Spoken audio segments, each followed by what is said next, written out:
पारायण के दूसरे दिन जो यजमान सत्संग मंडल आज पूजन विधि में शामिल होने वाले हैं, वे सभी भक्तों को निवेदन है पूजा विधि के लिए तैयार हो जाए। और साथ में हमारे पारायण के मुख्य वक्ता पूज्य ज्ञानानंद स्वामी जी भी निवेदन करते हैं, व्यासपीठ पर अपना आसन प्राप्त करेंगे। श्रीमद् भगवद गीता और जीवन की वास्तविकताओं से लेकर आदर्शों के अंतिम शिखर तक व्याप्त एक महान अभियान है। श्रीमद् भगवद गीता जीव दशा से लेकर ब्रह्म दशा में रूपांतरित करता एक दिव्य रसायन है। तत्वज्ञान और जीवन में एक समरस बनाता हुआ एक अध्यात्म मंथन है। व्यक्तिगत शांति से लेकर विश्व शांति तक की एक चिंतन धारा है और विषाद को प्रसाद में परिणत करती एक असीम शक्ति है। तो क्या है ये असीम शक्ति का स्रोत, क्या है मंथन का अमृत, क्या है चिंतन का सार, ये सब कुछ बातों पर पूज्य ज्ञानानंद स्वामी जी हमें प्रवचन का लाभ दे रहे हैं। तो आज भी ये सब कुछ सारभूत बातें का हमें प्रवचन का लाभ प्राप्त होगा। उससे पहले हम पारायण पूजन विधि में शामिल होंगे। अथ पारायण पूजन विधि। अब हम दोनों हाथ जोड़कर मंगलाचरण करते हैं। मंगलम वंदे श्री पुरुषोत्तमं च परमं धामाक्षरं ज्ञानदं वंदे प्रागजिभक्तमेव मनघं ब्रह्मस्वरूपं मुदा वंदे यज्ञपुरुषदासचरणं श्रीयोगिराजं तथा वंदे श्रीप्रमुखं महन्तगुणिनं मोक्षाय भक्त्या सदा। शांतिपाठः। सदा सर्वत्र सर्व प्रकार से शांति हो, उसके लिए दोनों हाथ जोड़कर अक्षर पुरुषोत्तम महाराज से प्रार्थना करते हैं। दिव्यां शांतिं परां शांतिं शांतिं हि शाश्वतीं ध्रुवां तनोतु सहजानन्दः सर्वत्र सर्वथा सदा। हरिः ओम। द्यौः शान्तिरन्तरिक्षगुं शान्तिः पृथिवी शान्तिरापः शान्तिरोषधयः शान्तिः वनस्पतयः शान्तिर्विश्वे देवाः शान्तिर्ब्रह्म शान्तिः सर्वगुं शान्तिः शान्तिरेव शान्तिः साम शान्तिरेधि। जतो यतः समीहसे ततो नो अभयं कुरु शन्नः कुरु प्रजाभ्यो भयन्नः पशुभ्यः विश्वानि देव सवितर्दुरिता निपरासुव झद्भद्रन्तन्न आसुव। ॐ शान्तिः शान्तिः शान्तिः। सुशान्तिर्भवतु सर्वारिष्टशान्तिर्भवतु। प्रधान संकल्पः। अब हम पारायण पूजन विधि का मुख्य संकल्प करने जा रहे हैं। आप सभी यजमान से निवेदन है, अपने दाएं हाथ में जल रखें। नमः परमात्मने श्री स्वामिनारायण परब्रह्म पुरुषोत्तमाय तत्सत्। अद्य ब्रह्मणो द्वितीये परार्धे श्री श्वेतवाराह कल्पे सप्तमे वैवस्वतमन्वन्तरे अष्टाविंशतितमे कलियुगे कलिप्रथमचरणे मासोत्तमे मासे शुभपुण्यतिथौ सर्वेषु ग्रहेषु यथायथं राशिस्थानस्थितेषु सत्सु भक्तानां नामानि दीयन्ते। सांगं सपरिवारं तत्तन्नगरवास्तव्यानां तत्तन्नाम्नां भक्तानां सभी यजमान हरिभक्तों से प्रार्थना अपना अपना नाम बोलें। अत्र उपस्थितानामनुपस्थितानां च सर्वेषां सत्संगिनां साधूनां पार्षदानां साधकानां समस्तगुणातीतमण्डलभक्तानां। अब मैं जिस प्रकार उच्चारण करूं, उसी प्रकार आप सब यजमान हरिभक्त भी उच्चारण करेंगे।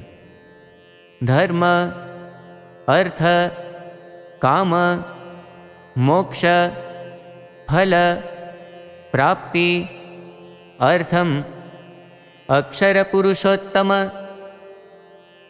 सिद्धांत, साक्षात्कार, अर्थम, अक्षर रूपता, प्राप्ति, पूर्वक, पुरुषोत्तम, सहजानंद, भक्ति, अर्थम, दास भाव, दिव्य दृष्टि, सुहृद भाव, आदि, प्राप्ति, अर्थम, परब्रह्म, श्री स्वामीनारायण,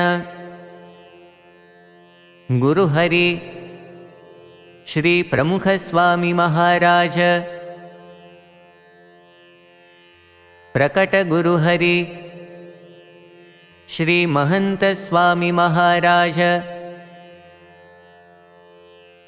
प्रसन्नता, प्राप्ति, अर्थम, सर्व, अभिलाष, सिद्धि, अर्थम, यथा ज्ञानेन यथा मिलितोपचारद्रव्यैः चातुर्मासे त्रिदिनावधिकपारायण निमित्ते अक्षरपुरुषोत्तम महाराज पूजनपूर्वकं ग्रंथपूजनाख्यं कर्म अहं करिष्ये। जल नीचे छोड़ दीजिए। स्वस्ति वाचनम। अब हम अपने अपने घरों में पीठिका पर स्थापित अक्षर पुरुषोत्तम महाराज एवं गुरु परंपरा की मूर्तियों का तथा ग्रंथ का कुमकुम और अक्षत से पूजन करेंगे। पश्चात परिवार के सदस्य एक दूसरे के भाल में भी टीका लगाएंगे। मनसि राजतां स्वस्ति, स्वस्ति वचसि कर्मणि, भूयात् स्वस्तिमयं सर्वं स्वामिनारायण प्रभो। हरिः ओम। स्वस्ति न इंद्रो वृद्धश्रवाः, स्वस्ति नः पूषा विश्ववेदाः, स्वस्ति नस्तार्क्ष्यो अरिष्टनेमिः, स्वस्ति नो बृहस्पतिर्दधातु। भद्रं कर्णेभिः शृणुयाम देवा, भद्रं पश्येमाक्षभिर्यजत्राः, स्थिरैरङ्गैस्तुष्टुवागुंसस्तनुभिर्व्यशेमहि देवहितं जदायुः। श्री स्वामीनारायण भगवान की जय। अब हम वक्ता संत से निवेदन करते हैं कि हम सबको पारायण का लाभ प्रदान करें। गुणातीतोऽक्षरं ब्रह्म भगवान् पुरुषोत्तमः, जनो जानन्निदं सत्यं मुच्यते भवबन्धनात्। श्री स्वामीनारायण भगवान की जय। अक्षर पुरुषोत्तम महाराज की जय। गुणातीतानंद स्वामी महाराज की जय। भगत जी महाराज की जय। शास्त्री जी महाराज की जय। योगी जी महाराज की जय। प्रमुख स्वामी महाराज की जय। महंत स्वामी महाराज की जय। प्रमुख स्वामी महाराज शताब्दी महोत्सव की जय।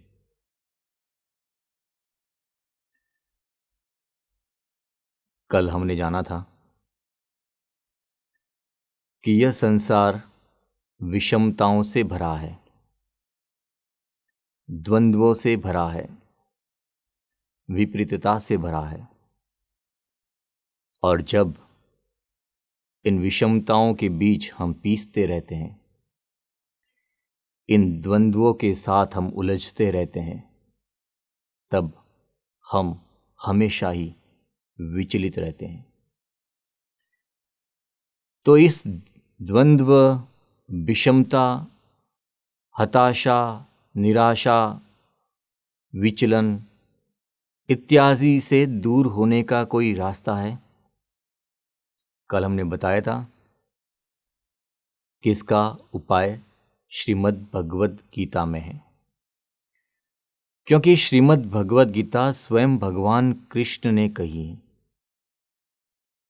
और भगवान कृष्ण सर्वथा इस उपदेश को देने के लिए योग्य है, क्योंकि उनका पूर्ण जीवन ही द्वंद्वों के बीच रहा था, विषमताओं के बीच रहा था। लेकिन इन द्वंद्वों में, विषमताओं में, विपरीतताओं में सदैव हंसना कैसे सीखना चाहिए, ये भगवान कृष्ण हमें बताते हैं। तो आज श्रीमद् भगवद गीता का प्रथम श्लोक जो कि धृतराष्ट्र ने गाया है, हम उससे आरंभ करते हैं। ये भी बड़े आश्चर्य की बात है कि श्रीमद् भगवद गीता नाम तो है भगवान के द्वारा कही गई, भगवान के द्वारा गाई, लेकिन उसका आरंभ धृतराष्ट्र के श्लोक से होता है। इस संपूर्ण श्रीमद् भगवद गीता में 700 श्लोक हैं, उसमें एक श्लोक धृतराष्ट्र के द्वारा गाया गया है, 41 श्लोक संजय के हैं, 84 श्लोक अर्जुन के हैं और 574 श्लोक भगवान कृष्ण के हैं। इस प्रकार इस गीता के 700 श्लोकों का आरंभ धृतराष्ट्र ने अपनी जिज्ञासा को प्रकट करके कहा है। धृतराष्ट्र कहते हैं, धर्म क्षेत्रे कुरुक्षेत्रे समवेता युत्सव मामका पांडवाश्चैव किमकुर्वत संजय। इस प्रथम श्लोक को समझने के लिए इसकी पृष्ठभूमि को जानना नितांत आवश्यक है। कुरुक्षेत्र के मैदान में दो सेनाएं आमने सामने खड़ी हैं। एक तरफ कौरवों की 11 अक्षौहिणी सेना है और एक तरफ पांडवों की 7 अक्षौहिणी सेना है। इन दोनों के बीच अब युद्ध अवश्यंभावी है, क्योंकि दुर्योधन ने सारे संधि प्रस्तावों को विफल कर दिया। अतः दोनों सेनाएं आमने सामने डटी हैं। धृतराष्ट्र अंध थे, वे युद्ध भूमि में नहीं जा सकते थे और युद्ध भूमि को देख भी नहीं सकते थे, इसलिए उनको भी संपूर्ण युद्ध का वृत्तांत ज्ञान हो सके, इसके लिए एक अलग से व्यवस्था थी। उस समय उनके सामने संजय उपस्थित थे। महल में ही धृतराष्ट्र बैठकर संपूर्ण युद्ध के वृत्तांत को समझ सके, जान सके, सुन सके, इसके लिए संजय को एक दूरदृष्टि, दूरश्रवण का वरदान प्राप्त हुआ था और संजय उन्हें संपूर्ण युद्ध का वृत्तांत सुनाने के लिए तत्पर थे। लेकिन जब कोई प्रश्न उपस्थित होता है, कोई जिज्ञासा उत्पन्न होती है, तब जाकर उसका उत्तर भी बड़ा उपयोगी सिद्ध होता है। यहां पर धृतराष्ट्र जिज्ञासा उत्पन्न करते हैं कि देखो, धर्म क्षेत्र ऐसे कुरुक्षेत्र में एकत्र हुए, जो युद्ध के लिए एकत्र हुए हैं, ऐसे योद्धाओं में मेरे पुत्रों ने और पांडु के पुत्रों ने क्या किया, ये तुम मुझे बताओ संजय। अब देखिए, श्रीमद् भगवद गीता का आरंभ कुरुक्षेत्र के मैदान से होता है। कुरुक्षेत्र आज भी उपस्थित है हरियाणा में। कुछ वर्ष पूर्व एक यात्रियों का दल कुरुक्षेत्र के लिए दर्शन के लिए गया था। एक बस में करीब 50 व्यक्ति बैठे थे। केवल कुरुक्षेत्र ही नहीं, आसपास के अन्य तीर्थ स्थानों के दर्शन के लिए भी ये दल जाना था। लेकिन कुरुक्षेत्र का मैदान जब करीब आता दिखाई दिया तो गाइड ने कहा कि अब हम उस भूमि पर जा रहे हैं जहां पर महाभारत का भीषण और विशाल संग्राम हुआ था। और ज्यों ही ये बात सभी ने सुनी, अभी तो दूर था लेकिन सभी लोगों ने बारी में से, खिड़की में से बाहर झांकना शुरू किया और देखने के लिए बड़े लालायित हुए। और उस समय उस बस में एक महात्मा जी भी उपस्थित थे। जब सब लोग बाहर झांक रहे थे, देखने के लिए लालायित हो उठे थे, उस समय एक व्यक्ति ने उन महात्मा जी से पूछा, महात्मा जी, क्या आप इस कुरुक्षेत्र के मैदान को देखना नहीं चाहते? महात्मा जी ने जवाब दिया, मैं तो हमेशा देखता हूं, नित्य देखता हूं, सर्वदा देखता हूं। अन्य व्यक्ति ने पूछा, तो क्या आप यहां पर कई बार आए हुए हैं? महात्मा जी कहते हैं कि यहां पर तो मैं पहली बार आया हूं, लेकिन जो युद्ध, कुरुक्षेत्र का युद्ध, जो महाभारत का युद्ध, वो मेरे भीतर में हमेशा देखता रहता हूं। तो युद्ध केवल बाहर ही नहीं होता, बल्कि उससे कई गुना अधिक खतरनाक युद्ध भीतर होता है।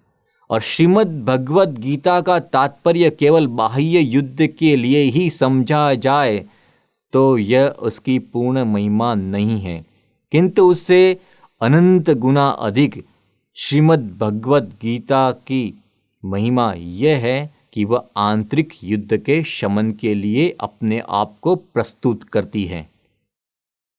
इसलिए श्रीमद् भगवत गीता हमारे अंतर मन को शांत करने के लिए, हमारे विक्षिप्त मन को समाधान पहुंचाने के लिए एक अद्भुत शास्त्र है। अब कुरुक्षेत्र के मैदान को यहां पर धर्म क्षेत्र क्यों कहा गया?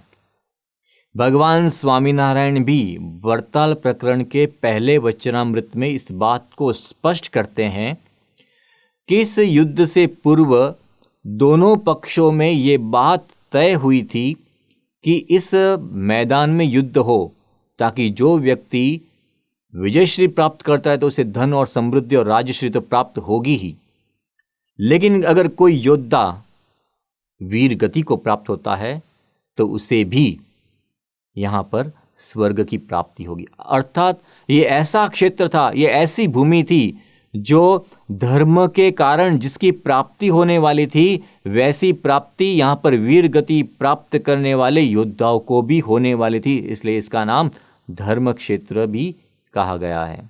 इसलिए कुरुक्षेत्र को इस प्रथम श्लोक में धर्म क्षेत्र कहकर कहा गया है। अब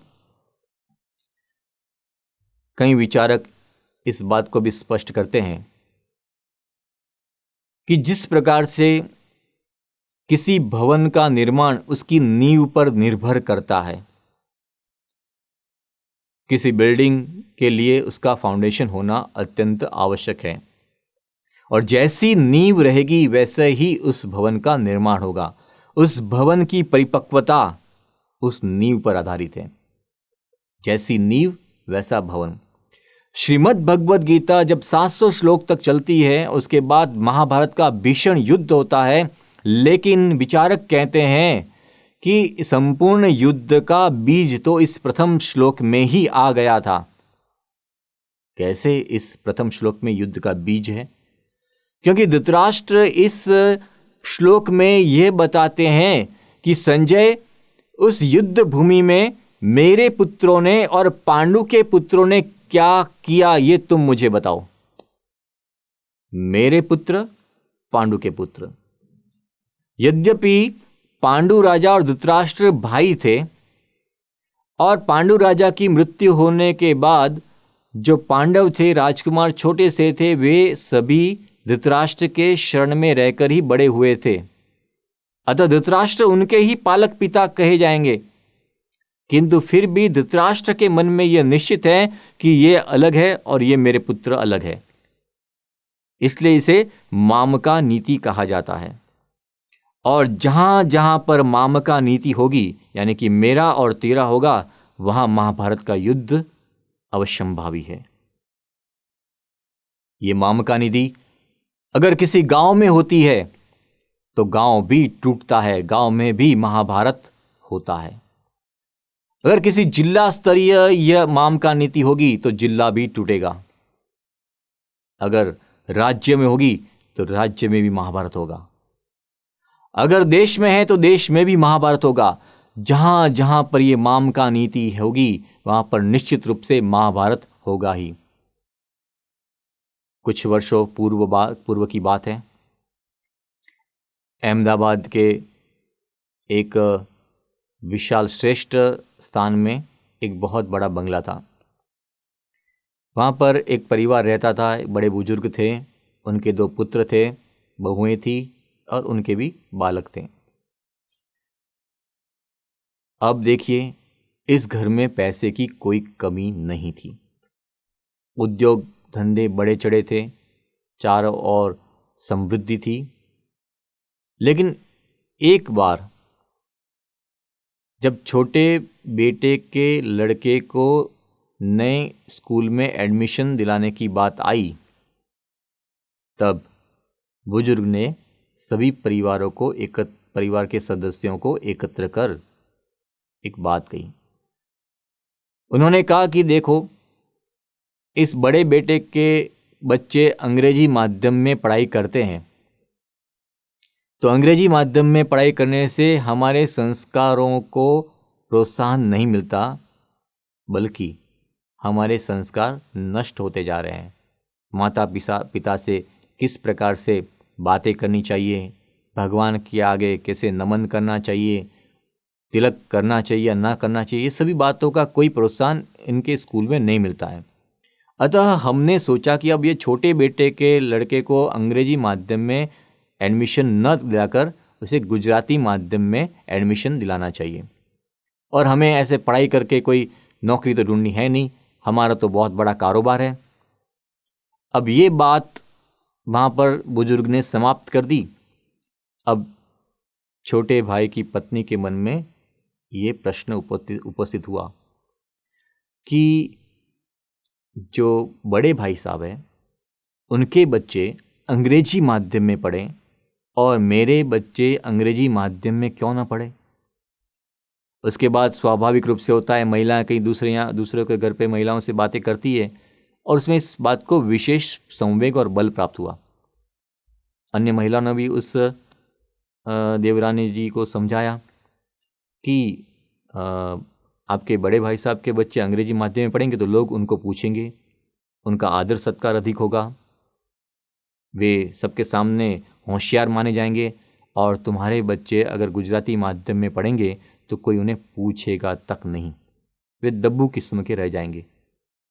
अब ये बात छोटे बेटे की पत्नी ने सुनी और फिर उसने अपने पति को बताया कि ये तो गलत है, हमारे बच्चे क्यों अंग्रेजी माध्यम में नहीं पढ़ेंगे। अगर बड़े भाई के बच्चे अंग्रेजी माध्यम में पढ़ सकते हैं तो हमारे बच्चे भी पढ़ सकते हैं। अब देखो, छोटी सी बात थी, लेकिन जब उनके बच्चे और मेरे बच्चे यहाँ पर बात आकर शुरू हुई तो खत्म कहाँ पर हुई, दोनों भाइयों के बीच बंटवारा हो गया और एक हंसता खेलता परिवार हमेशा हमेशा के लिए अलग हो गया, बोलने के भी संबंध न रहे। इसलिए देखो, मामका नीति अगर परिवार में आती है तो परिवार में भी महाभारत शुरू हो जाता है। इसलिए हमेशा इस बीज को ही नष्ट करना उपादेय होगा। अगर ये बीज नष्ट नहीं हुआ तो भविष्य में जाकर महाभारत निश्चित ही है, ऐसा मानना चाहिए। और आगे, धृतराष्ट्र अपने आप में एक ऐसा व्यक्तित्व है जिसके नाम का अर्थ होता है धृतम राष्ट्रम येन सह, जिसने राष्ट्र को धारण किया है। लेकिन धृतराष्ट्र के परिप्रेक्ष्य में हम निश्चित रूप से कह सकते हैं कि धृतराष्ट्र ने राष्ट्र को धारण नहीं किया, अपितु बलपूर्वक, जबरदस्ती पूर्वक उसने राष्ट्र को धारण कर लिया था, जो वास्तविक रूप से पांडु राजा का था, पांडवों को मिलना चाहिए था, उसे उसने हड़प लिया था। क्यों?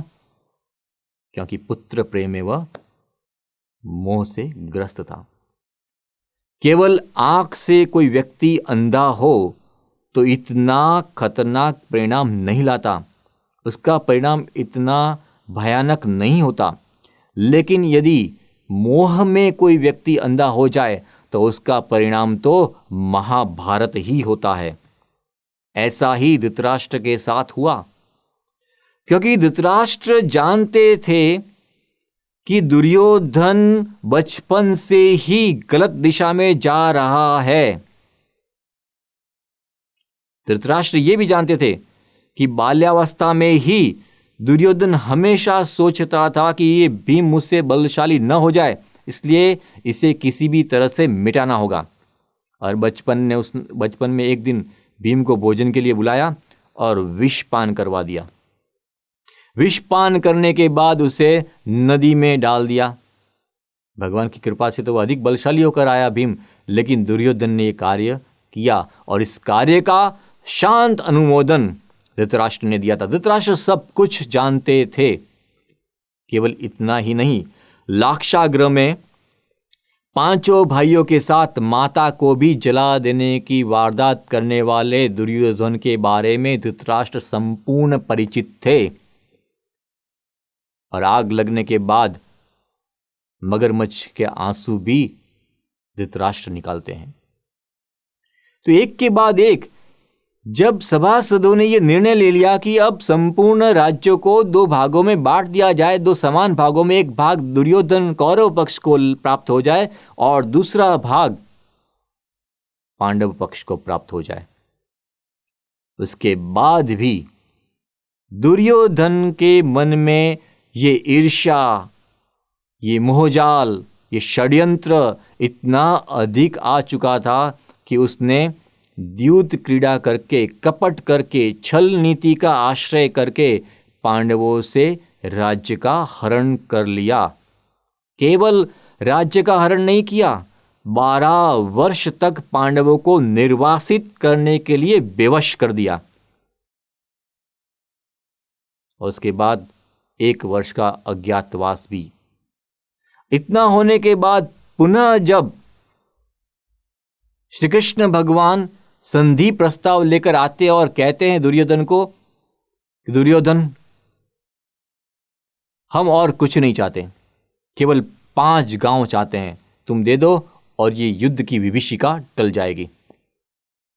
लेकिन दुर्योधन ने कहा, अहंकार वश होकर दुर्योधन ने कहा कि केशव, एक सुई के अग्रभाग से छिद सके इतनी छोटी भूमि भी मैं पांडवों को नहीं दूंगा। अगर उनमें शक्ति है, अगर उनमें सामर्थ्य है, अगर उनमें ऐश्वर्य है तो युद्ध करके मुझसे ले जाए।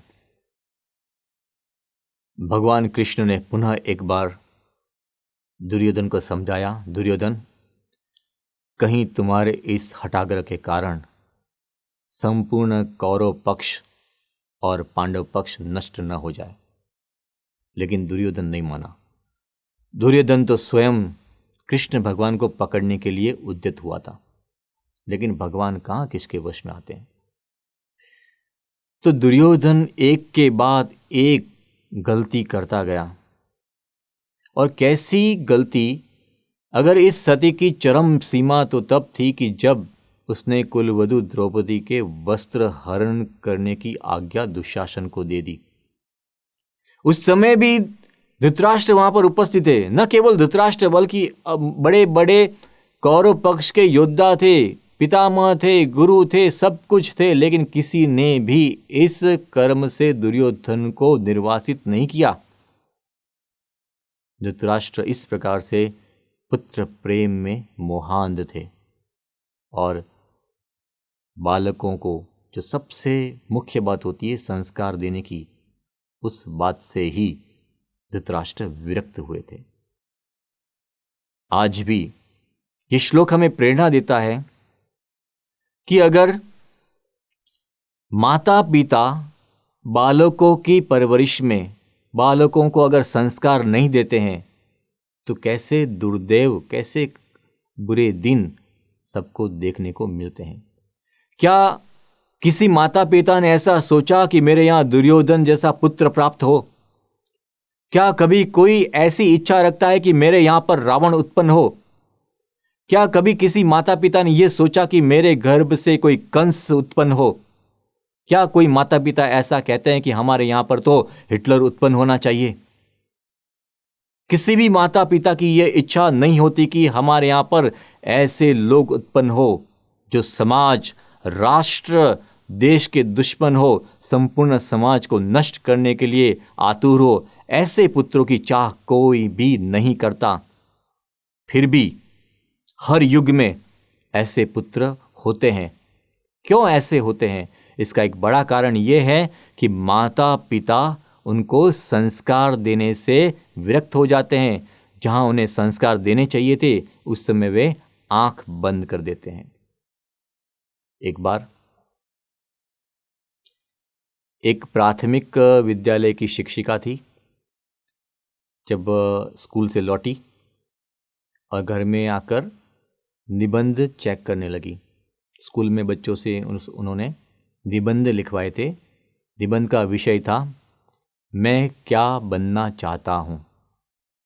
और छोटे छोटे बालक थे, 4वीं 5वीं क्लास के विद्यार्थी थे, और उन्होंने अलग अलग प्रकार से निबंध इस विषय पर लिखे थे। शिक्षिकाएं निबंध जांच रही थी और एक निबंध को देखकर शिक्षिका स्थिर हो गई। उसने देखा कि ये कैसी बात है। उसमें ऐसा लिखा था कि मैं टीवी बनना चाहता हूं। निबंध का विषय था कि आप क्या बनना चाहते हो। उसने ऐसा लिखा कि मैं टीवी बनना चाहता हूं। फिर उसने कारण लिखे थे उस बालक ने, मैं इसलिए टीवी बनना चाहता हूं कि जब मेरी माता आती है काम से, थक जाती है, फिर भी टीवी के साथ समय ज़्यादा बिताती है, मेरे साथ नहीं। अगर मैं भी टीवी बन जाऊं तो मेरी माता मेरे साथ अधिक समय बिताए। मेरे पापा भी जब देर रात घर से लौटते हैं, देर रात जब घर आते हैं, तब उस समय भी मेरे साथ बातें नहीं करते हैं, लेकिन टीवी के साथ बातें करते हैं, टीवी के साथ समय बिताते हैं। जब टीवी बिगड़ जाता है तो उसके लिए किसी बड़े व्यक्ति को बुलाया जाता है, उसकी मरम्मत करने के लिए।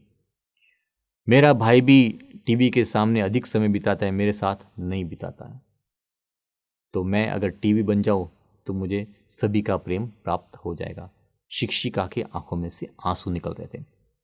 जब उसके पतिदेव ने देखा कि ये शिक्षिका, ये मेरी पत्नी क्यों रो रही है, तो उसने कारण पूछा क्या हुआ। तब उसने वो निबंध अपने पतिदेव को दिया। पतिदेव ने निबंध पढ़ा और कहा बेचारा बालक। उस शिक्षिका ने कहा ये हमारा ही बालक है। देखिए बालक को क्या देना चाहिए, किस प्रकार से संस्कार देने चाहिए, यह अत्यंत आवश्यक है। नहीं तो हमेशा ऐसा ही रहेगा कि हमने बहुत कुछ खो दिया। प्रमुख स्वामी महाराज कहते थे कि अगर बालक में लक्षण नहीं आए, संस्कार नहीं आए, तो ये बालक का भक्षण हो जाएगा। ऐसे बालक समाज का भक्षण करने लग जाएंगे। इसलिए केवल माता पिता का यही कर्तव्य नहीं है कि अपने बच्चों का नाम मिंकू, चिंकू, पिंटू इत्यादि रख ले और अपने आप को समझ ले कि हमने संतुष्टि प्राप्त कर ली है, हमने हमारे संपूर्ण दायित्वों का उपसंहार कर दिया है। ऐसी बात नहीं होती, क्योंकि ये देश मिंकू, चिंकू, पिंटू, मोंटू का नहीं है। ये देश तो नचिकेता का देश है। नचिकेता वह बालक था जो बाल्यावस्था में केवल पिता ने एक आज्ञा दे दी कि मैं तुझे मृत्यु को देता हूं, तो मृत्यु के साथ मिलने के लिए बालक चला गया। ये देश नचिकेता का है। ये देश ध्रुव का है जो मात्र 5 वर्ष की आयु में भगवान की भक्ति करने के लिए समग्र राज्य को छोड़कर वन में चले गए। ये देश ध्रुव जी का है। ये देश प्रहलाद जी का है। असुर कुल में उत्पन्न होने के बाद भी उन्होंने भगवान की भक्ति को नहीं छोड़ा। ये देश प्रहलाद जी का है। ये देश एकलव्य का है जिसने गुरु के एक आज्ञा से अपने दाहिने हाथ का अंगूठा समर्पित कर दिया और सोचा भी नहीं कि अगर मेरे दाहिने हाथ का अंगूठा चला गया तो मेरे करियर का क्या होगा। ये देश लक्ष्मण जी का है जो 14 साल तक भाभी के साथ रहकर भी कभी उनकी दृष्टि उनके चेहरे पर नहीं गई, ये देश लक्ष्मण जी का है। ये देश परम पूज्य प्रमुख स्वामी महाराज का है, जिन्होंने अपने जीवन काल में ही संपूर्ण विश्व में प्रेम भातृत्व का संचार कर दिया। ये देश प्रमुख स्वामी महाराज का है, ये देश महंत स्वामी महाराज का है। इसलिए कभी भी माता पिता को ये नहीं सोचना चाहिए कि बालक को अच्छी स्कूल में एडमिशन दिला दिया या कोई और के बारे में सोच बाह्य डिग्रियां दिला दी या पिंकू चिंकू नाम रख दिया। तो ये सब बातें संस्कार से बढ़कर नहीं है, बढ़कर है संस्कार, और संस्कार ही देने चाहिए। अब जब धृतराष्ट्र ने ये जिज्ञासा कर ली थी कि युद्ध के मैदान पर मेरे पुत्रों ने और पांडु के पुत्रों ने क्या किया, तुम ये मुझे बताओ। उसके बाद संजय अपना उत्तर शुरू करते हैं और उनका फोकस युद्ध भूमि पर हो जाता है, और पिता को सबसे ज़्यादा इच्छा होती है कि उसका पुत्र क्या कर रहा है। इसलिए संजय ने इस भावना को जानकर सीधे दुर्योधन के बारे में ही बोलना शुरू किया। दृष्ट्वा तु पांडवानीकम व्यूढ़म दुर्योधनस्तथा आचार्यमुपसंगम्य राजा वचनम अब्रवीत। संजय कहते हैं कि राजन, सामने पांडवों की बड़ी सेना देखकर, व्यूबद्ध सेना देखकर दुर्योधन राजा गुरु द्रोणाचार्य के पास जाते हैं। अब यहां पर एक आश्चर्य उपस्थित होता है कि संजय यहां पर दुर्योधन को राजा शब्द से संबोधित करते हैं। यद्यपि उस समय राजा तो धृतराष्ट्र स्वयं थे, अधिक से अधिक तो वह दुर्योधन को राजकुमार कह सकते थे, लेकिन राजा क्यों कहा? यहां पर मनोविश्लेषक ये बात बताते हैं कि अगर किसी भी पिता को प्रसन्न करना हो तो उसके पुत्रों की प्रशंसा पहले करो। और संजय तो धृतराष्ट्र के कर्मचारी थे, और हमेशा हर कर्मचारी अपने बॉस को प्रसन्न करने की फिराक में रहते ही हैं। इसलिए यहां पर संजय दुर्योधन के लिए राजा शब्द का प्रयोग करते हैं। अब देखिए, हम जब आज के ज़माने में इसका मनोविश्लेषण करते हैं तब यह बात हमें भली भांति स्पष्ट हो जाती है कि हमारे जीवन में ये भावना बलवती होती दिखाई देती है। हम किसी को प्रसन्न करने के लिए जानबूझकर ऐसे शब्दों का प्रयोग करते हैं और जानबूझकर ऐसी बातें करते हैं ताकि हम उनके सामने अच्छे दिखाई दे। याद रखिए, हम अच्छे दिखने का प्रयत्न करते हैं, अच्छे बनने का प्रयत्न नहीं करते। एक बार एक फैक्ट्री में एक बॉस थे, और बॉस हमेशा सोचते थे कि वेस्टर्न लाइफस्टाइल अच्छी रहती है। जो पश्चिमी देशों में जो जीवन यापन की प्रणालियाँ है, पद्धतियाँ है, उनके शिष्टाचार है, वे ही श्रेष्ठ है। लेकिन भारत के शिष्टाचार कुछ नहीं है, सब कुछ बेकार है। यहाँ पर लोगों को कुछ भी भान नहीं रहता है, इधर उधर की बातें करते। इस प्रकार से उनके मन में भारत देश के प्रति कोई लगाव भी नहीं था, यद्यपि भारतीय थे। अब उसी फैक्ट्री में एक फाइनेंशियल मैनेजर थे, उनका नाम था मुकेश। और मुकेश ने भली भांति भांप लिया था कि बॉस को कौन सी चीज़ें पसंद है। तो हमेशा बॉस के लिए वह ऐसी ही बातें करते थे। बॉस के सामने जब भी उपस्थित होते थे, बॉस के सामने कहते थे कि भाई देखो, पश्चिमीकरण श्रेष्ठ है और भारतीयता खराब है, बस। और बॉस उससे खुश होते थे और उसे इसी कारण पदोन्नति भी मिलती थी। अब उसी फैक्ट्री में एक दूसरे भाई थे जो प्रोडक्शन मैनेजर थे। उन्हें लगा कि मैं तो ऐसा कुछ कर नहीं सकता, तो मैं ऐसा नहीं कर सकता तो मैं आगे कैसे बढ़ पाऊंगा। लेकिन उसने सोचा कि अगर आगे बढ़ना है तो इसी प्रणाली को अपनाना होगा। उन्होंने भी बॉस को इस प्रकार से बातें करने शुरू कर दी। बॉस के सामने अच्छा दिखने के लिए पश्चिमीकरण का राग अलापने लगे कि सारी की सारी प्रणाली पश्चिम में ही ठीक है, भारत में ऐसी एक भी प्रणाली नहीं है। ऐसा राग बार बार वे अलापने लगे। क्यों? क्योंकि बॉस की प्रसन्नता उन्हें चाहिए थी। अब एक दिन उन्होंने अपने बॉस को अपने घर पर आमंत्रण दिया कि भाई आप हमारे यहाँ पर भोजन करने के लिए पधारिए, आपको सभी पश्चिमी व्यंजन ही मिलेंगे। और जब बॉस ने कहा कि ठीक है हम आएंगे, तो दिन निश्चित हुआ, समय निश्चित हुआ, और उसके बाद इस युवा प्रोडक्शन मैनेजर ने सारी की सारी घर की सजावट बॉस के सामने अपने आप को अच्छा दिखाने के लिए की। पहले ऐसा नहीं था, उनका घर तो एक परंपरागत घर था जिसमें पुराने रीति रिवाज थे, सब कुछ पुराना था। लेकिन उन्हें जब ये पता लगा कि बॉस कैसे प्रसन्न होते हैं, बॉस के सामने कैसे अच्छा दिखना चाहिए, तो उन्होंने घर की सब परिवर्तन करना शुरू कर दिया। पर्दे बदल दिए, डाइनिंग टेबल बदल दिया, सब कुछ बदल दिया। लेकिन घर के निवासियों को कैसे बदल सकते? उसी घर में एक माता रहती थी, उनकी माता थी, विधवा माता थी, मैले कुचले कपड़े पहनती थी, सामान्य से रहती थी, और कोई विशेषता उनके यहाँ पर नहीं थी माता में कि जो ऐसा लगे कि उनमें पश्चिमीकरण है।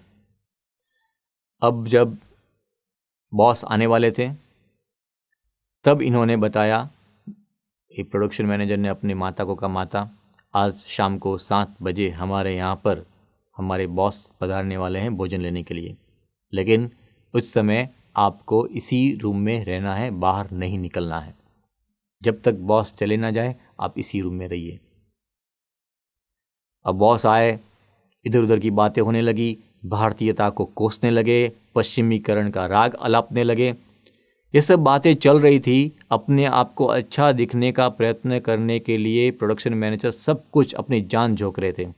और अचानक माता जी को कुछ आवश्यकता महसूस हुई और उन्होंने दरवाज़ा खोला और बाहर आई, और वहीं पर जहाँ पर ये सब लोग भोजन कर रहे थे वहाँ से माता गुजरी। माता जब गुजरने लगी तब बॉस ने देखा कि ये कौन महिला है, हु इज शी, बॉस ने पूछा। और उस समय इस प्रोडक्शन मैनेजर ने, जो पुत्र थे, उन्होंने कहा ये मेरे घर की नौकरानी है। और जब ये बात माता ने सुनी तो माता की आंखों में से आंसू निकल पड़े। किसी के सामने अच्छा दिखने के लिए हम कितने बुरे बन जाते हैं।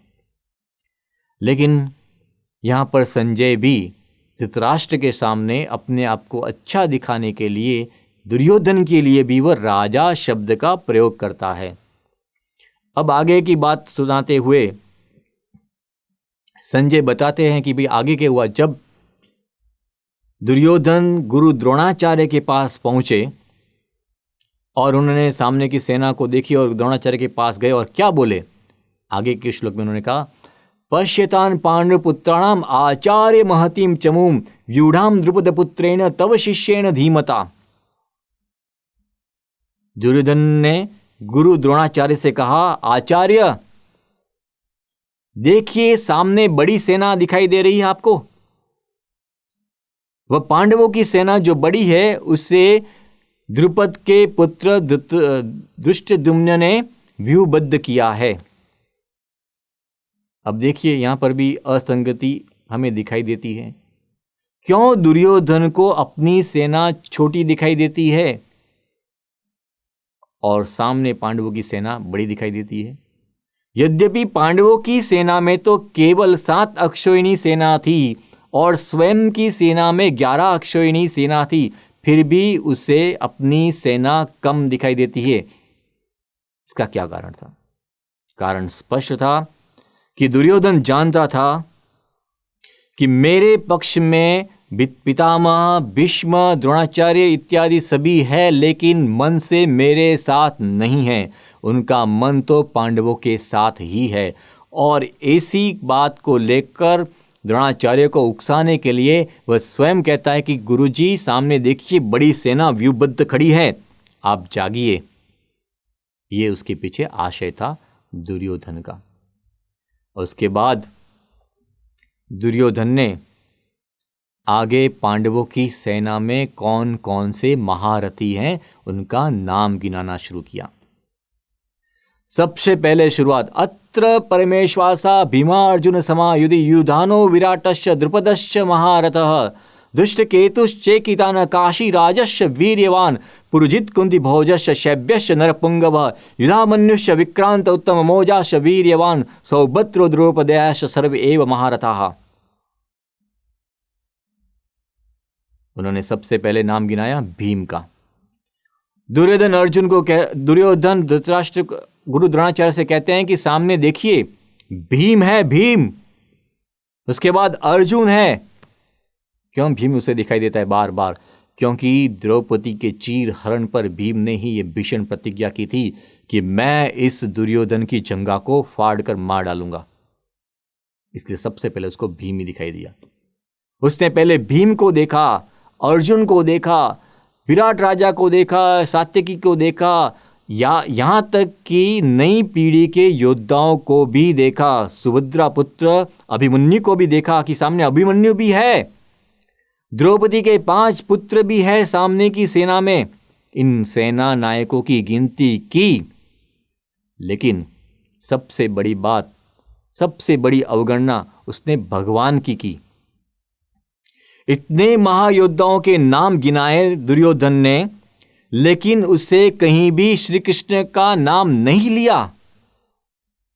केवल श्री कृष्ण भगवान की ही अवगणना नहीं की, अपितु युधिष्ठिर की भी अवगणना की, जो वास्तविकता में अगर युद्ध में पांडव विजयी हो जाते हैं तो निश्चित रूप से संपूर्ण राज्य के राजा तो युधिष्ठिर ही बनने वाले थे। लेकिन इस धर्मराज युधिष्ठिर को भी नहीं गिना और भगवान को भी नहीं गिना, क्योंकि उसके मन में तो केवल यही था कि ये सारथी है कृष्ण। तो कृष्ण क्या कर सकते हैं? निशस्त्र है, निशस्त्र रहने की प्रतिज्ञा की है। एक सारथी क्या कर सकता है भला? क्या बिगाड़ सकता है हमारा? इसलिए ये बड़े बड़े जो योद्धा है, भीम है, अर्जुन है, सात्यकी है, कुंती भोज है, ये अपने सुभद्रा कुमार अभिमन्यु है, अगर इन सब को गिरा दिया जाए, इन सबको धराशायी कर दिया जाए, तो युधिष्ठिर तो कुछ भी नहीं है। वो तो कह देंगे आप वनवास चले जाओ तो चले जाएंगे। देखिए, यह है दुर्योधन की दृष्टि। उसे हमेशा अपनी सफलता के पीछे केवल अपने पराक्रम और पौरुष का ही गर्व है, अपने अहंकार का ही गर्व है। वह यह नहीं जानता कि किसी भी सफलता के पीछे भगवान का ही एक हाथ होता है। भगवान के अतिरिक्त कोई न तो हमें सफल कर सकता है और न ही हम किसी युद्ध को विजयश्री भी प्राप्त कर सकते हैं। इसलिए भगवान की अवगणना कर दी। प्राय लोग, जब हम पूछते हैं, जो लोग टॉपर्स होते हैं नीट एग्ज़ाम में, नेट एग्ज़ाम में, या फिर IAS या IUPAC एग्ज़ाम में, तो उनसे लोग इंटरव्यू लेते हैं कि बताइए आपकी सफलता का राज क्या है। और सफलता का राज बताते हुए एक लोग कहते हैं कि मैंने 8 घंटे पढ़ाई की, मैंने लक्ष्मीकांत को पढ़ा, मैंने ये पढ़ा, मैंने वो पढ़ा। इस प्रकार से अलग अलग बातें करते हैं। लेकिन क्या सफलता केवल हमारे पराक्रम और पुरुषार्थ पर ही निर्भर होती है? अगर ऐसा होता तो सभी लोग प्रयत्न करते हैं। इस दुनिया में कौन प्रयत्न नहीं करना चाहता परीक्षा में पास होने के लिए? कोई सफल बिजनेसमैन होने के लिए कौन प्रयत्न नहीं करता? सभी लोग प्रयत्न करते हैं, सभी लोग नियमित हो सकते हैं। लेकिन भगवान की इच्छा के बिना उन्हें कुछ भी प्राप्त नहीं होता, क्योंकि और सामने भगवान के कारण ही पांडव पक्ष विजयी हुआ था। क्या कोई ये सोच सकता है कि इच्छा मृत्यु के वरदान को प्राप्त करने वाले भीष्म पितामह को कोई धराशायी कर सकता है? किसी ने सपने में भी नहीं सोचा होगा, लेकिन कृष्ण भगवान के कारण यह संभव हुआ। क्या सबको अस्त्र शस्त्र का प्रशिक्षण देने वाले गुरु द्रोणाचार्य को कोई हरा सकता था? कोई नहीं हरा सकता था, लेकिन भगवान कृष्ण के कारण यह संभव हुआ। अश्वत्थामा जिसके पास दिव्य अस्त्र थे, उससे भी कोई भी पराजित नहीं कर सकता था, लेकिन कृष्ण भगवान के कारण यह संभव हुआ।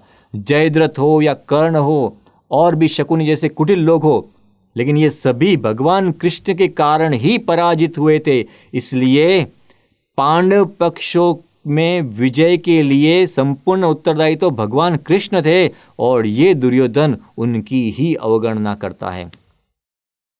उसके मन में तो कि सारथी क्या कर सकता है। लेकिन ऐसी दृष्टि अगर हम भगवान की अवगणना कर देते हैं तो इसे हम दुर्योधन दृष्टि कहेंगे। ऐसी दृष्टि से हमेशा बचना चाहिए। और चाहे कैसी भी सफलता मिले, छोटी बड़ी कोई भी सफलता भगवान के कारण ही होती है, इसलिए हमेशा भगवान का बल रख कर ही आगे जाना चाहिए, जीवन यापन करना चाहिए। अब धर्मराज युधिष्ठिर की अवगणना की, तो धर्म क्या है? धर्म होते हैं नीति नियम। जो भगवान और संत हमें नीति नियम देते हैं, उन नीति नियमों के आधार पर ही हमें चलना चाहिए, क्योंकि हम तो हमारे संपूर्ण भविष्य को जान नहीं सकते। लेकिन जो हमारे गुरुजी जिन्होंने अथवा शास्त्र में जो हमारे लिए नीति नियम बनाए गए, उन नीति नियमों के अनुसार ही हमारे जीवन में हम आगे बढ़ सकते हैं। इसलिए धर्म की भी अवगणना नहीं करनी चाहिए। उसके बाद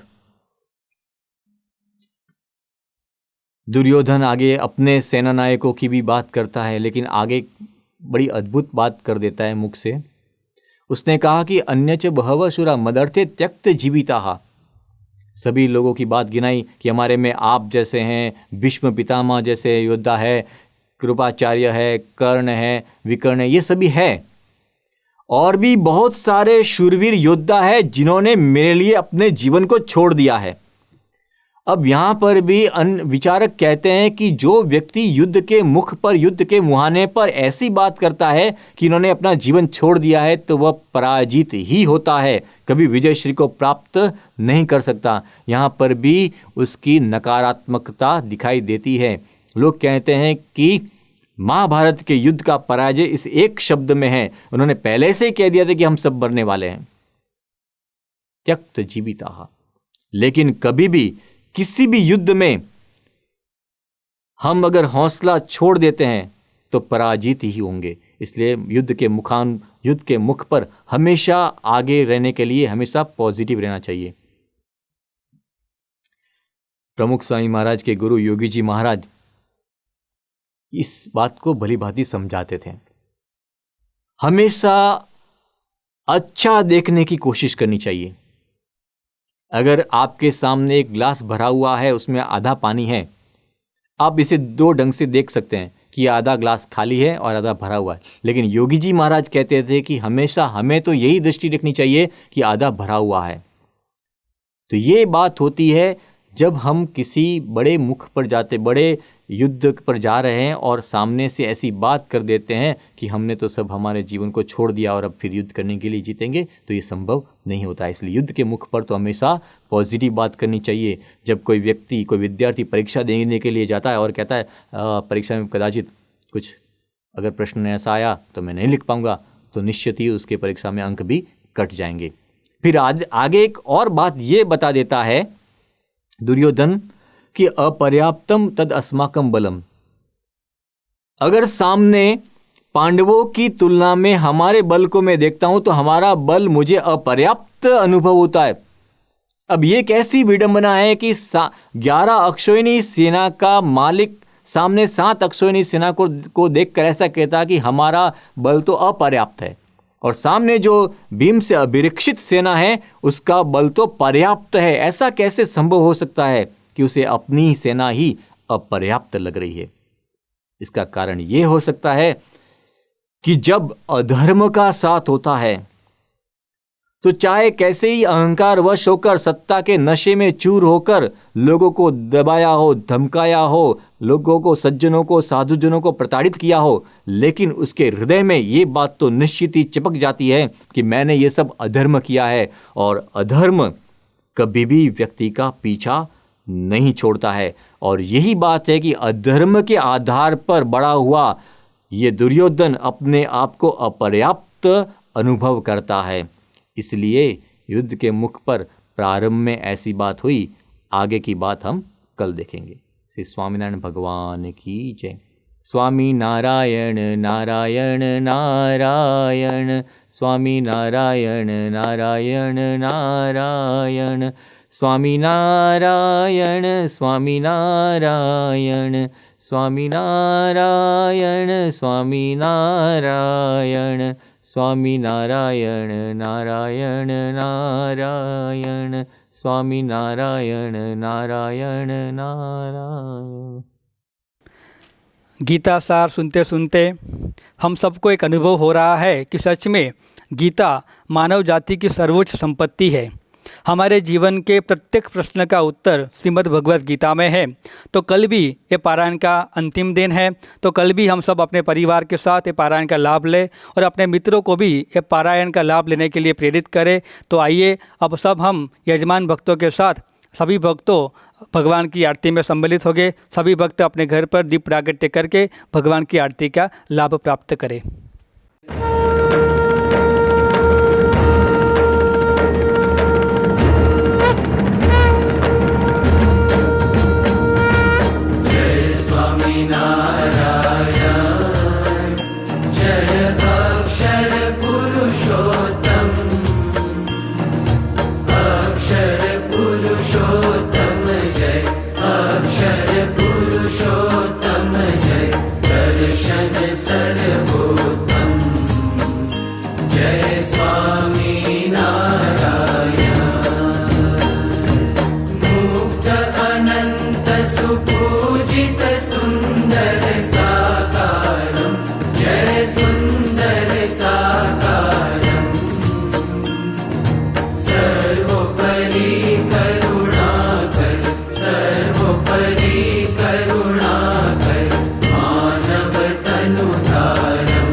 श्री स्वामीनारायण भगवान की जय।